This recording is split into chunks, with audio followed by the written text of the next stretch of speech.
네, 총재님 이제 추석이 다가오는데 이 코로나에 대해서 제기되는 의혹이 있어서 여기 관련해서 질문을 드려보려고 해요. 그래. 경희대 국제대학에서 부교수를 지낸 임마누엘 페스트라이 씨는 코로나에 대한 현 정부의 대응은 시민들을 고립시키고 분열시키며 친구와 가족으로부터 멀어지게 한다며 정부의 코로나 대응책에 대한 의문을 제기하고 있거든요.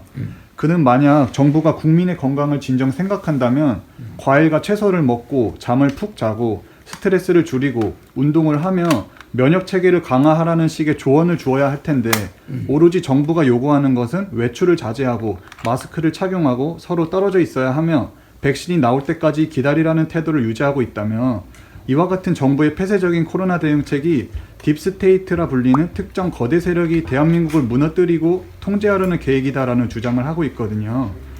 한편에서 현재 정부가 코로나를 정치적 수단으로서 이용하고 있는 것이 아니냐라는 의문도 나오고 있는 상황인데 혹시 이런 코로나에 대한 음모론적인 관점에 대해 저희는 어떻게 받아들여야 하는지에 대해 총재님의 귀중한 한 말씀 부탁드리겠습니다.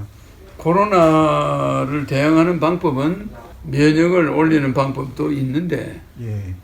그렇다고 면역을 국민들이 안 올리려고 하는 건 아니에요. 그거는 누가 이야기 안 해도 면역이 어떻게 올려야 되는지는 다 알고 있어 사람들. 아, 네.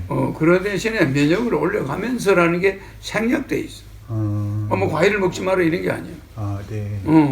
뭐 다 먹을 거 먹어가면서 건강을 유지하라는 말이 포함되어 있어요.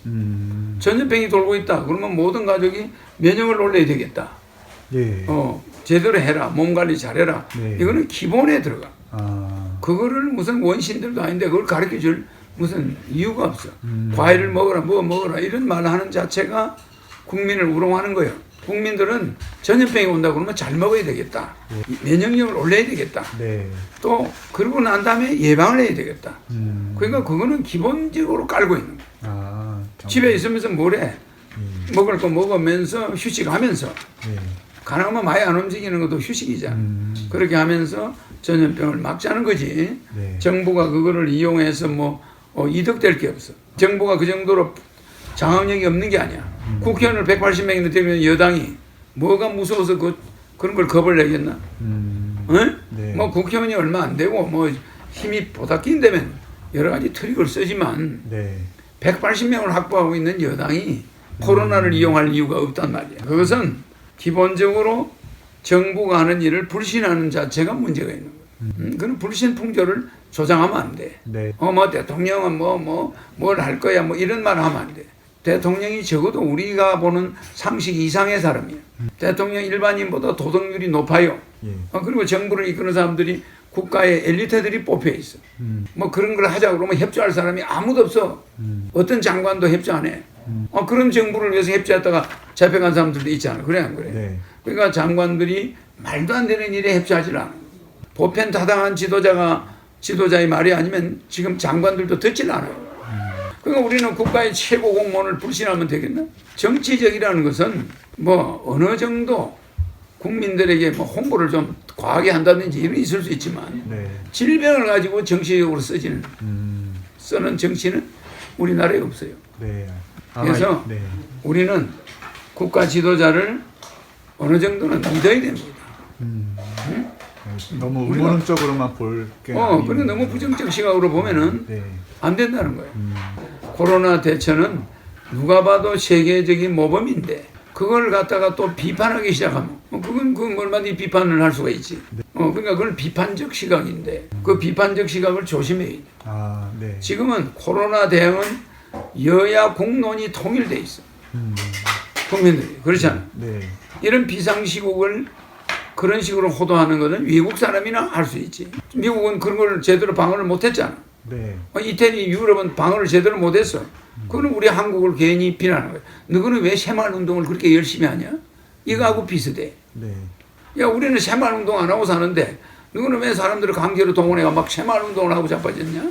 이러면 우리는 그걸 해야 독일이 150년 걸린 걸 우리는 15년 만에 해냈잖아. 네. 그거 할 수 없는 거야. 우리는 그렇게 새마을 운동을 할 수밖에 없는 거지. 네. 총장님 근데 요즘에 워낙 이 사회적 거리두기가 격상되다 보니까 서울에 어디를 가도 이름과 주소를 적었고 핸드폰 번호를 적고 QR코드 인증을 받아야지만 이제 입장을 할 수 있는 그런 상황이거든요. 이런 상황이 되다 보니까 지금 이야기가 나오고 있는 것이 식별 아이디와 위치를 추적할 수 있는 반도체 칩을 인체에 이식하는 베리칩의 도입에 대한 것이 이야기가 나오고 있는데, 이와 관련해서 기독교 분들께서 이 베리칩을 사용하는 것에 대해 굉장한 적개심을 품고 있는 분들이 많아요.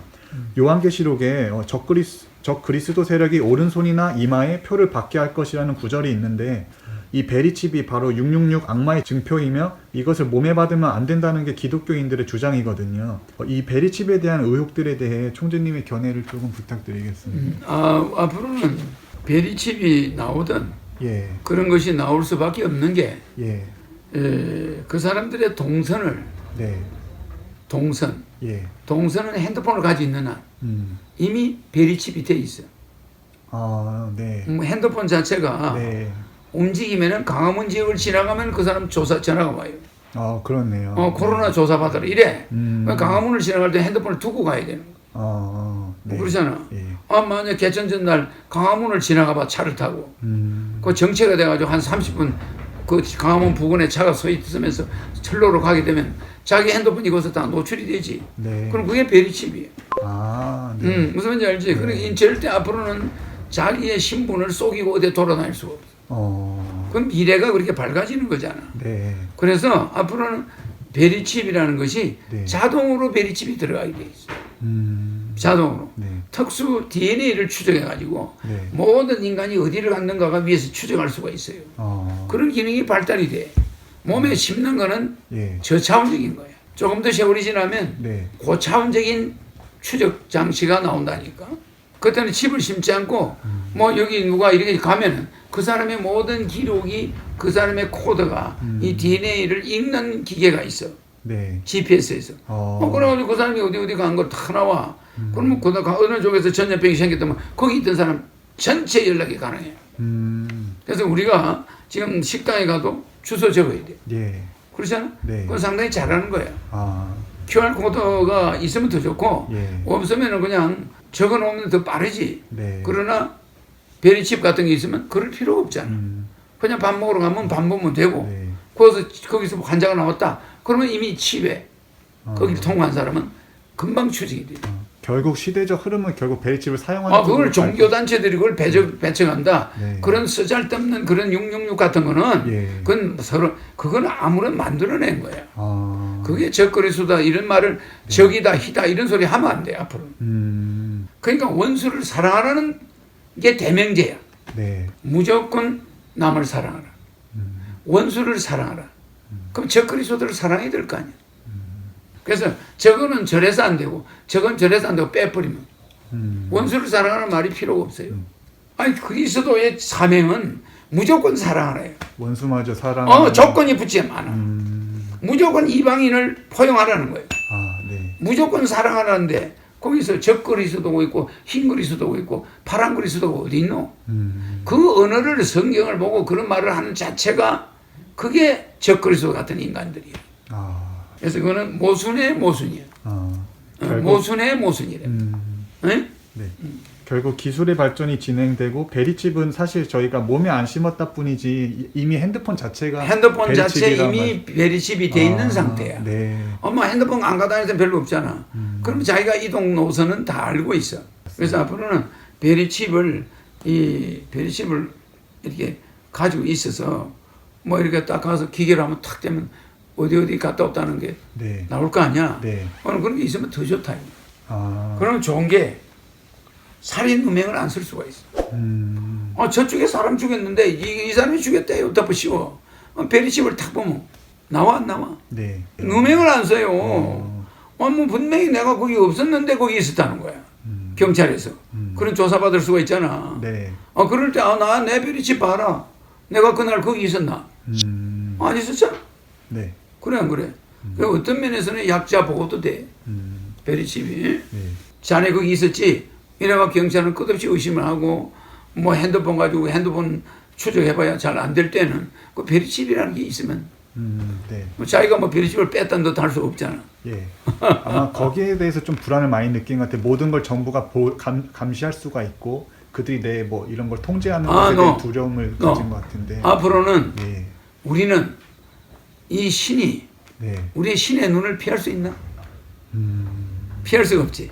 네, 모든 감시를 통제를 받고 있단 말이야. 네, 그와 같이 국가도 마찬가지야. 전신에 뭐가 있어 이거? 감시 카메라 있어 없어? 네. 이게 미래는 100%가 다 되는 거예요. 아, 그러니까 그거 없이 부당한 행동을 한다는 거는 그는 문제지. 범죄자가 되고 싶다는 거지. 그 자기의 행동은 떳떳해야 돼. 그건 사고가 날 시에만 노출하는 거니까. 네. 행동을 잘하면 뭐 솔직히 불안해할 게 불안해할 게 없어. 자기가 떳떳하면은 네. 아무런 상관이 없는 거예요. 그거를 젊은이들이 뭐 그거는 뭐 어떻다 뭐 이런 핑계 대면 안 돼. 결국 미래는 그렇게 흘러갈 것이. 흘러갈 것이고. 네. 그거를 괜히 두려워하거나 그럴 필요가 없어요. 네. 이 주제 관련해서 좀 불안한 분들이 많으셨는데 아마 총재님이 오늘 말씀을 듣고 많이 좀 그런 거에 대한 깨달은 그러니까 있을 것 같습니다. 사람은 유명해진 사람들, 예. 특히 나 같은 사람들은 어디 가면 사람들이 다 봐, 안 봐. 네. 노선이, 동선이 다 나온다. 비밀이 있어, 없어?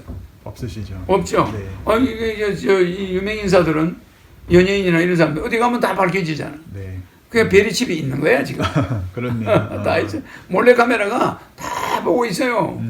그래서 유명한 사람, 만약 대통령이 물러나가지고 어디 아무데나 뭐 가서 그거 하겠나? 돌아다니면 오늘 여기 문 대통령 왔다 가서 오늘 여기 뭐 누가 다 나오니까 이미 어느 저명 인사가 돼버리면 베리칩이 있는 거야 몸에. 네. 안 넣어서도 그 사람을 전부 감시하는 자들이 있어. 그 사람의 동태를 다 몰래 카메라를 찍는 사람까지 있어. 네. 그 사람이 길에서 위반을 하면 그걸 찍어요. 그 사람이 길거리에서 소변을 보면 그걸 찍는다니까. 네. 이미 그런 몰래 카메라가 따라다닌다고 보는 거지. 그러니까 젊은 애들은 그걸 되게 신경 쓰는데 네. 그 유명해져 봐. 응? 유명해지면 전 국민이 감시병이야. 전 국민이야. 그냥 베리칩을 심는 거랑 똑같아. 그럼 유명해지지 않겠다는 거야? 네, 알겠습니다. 알겠죠? 네, 그래요. 오늘도 귀중한 말씀 대단히 감사드립니다. 그래요. 수석 잘 세요. 사랑해요. 화이팅. 수석의 허경영 유튜버 허경영 강연 한 사람당 10편씩은 꼭 봐요. 안 보면 알아서 해.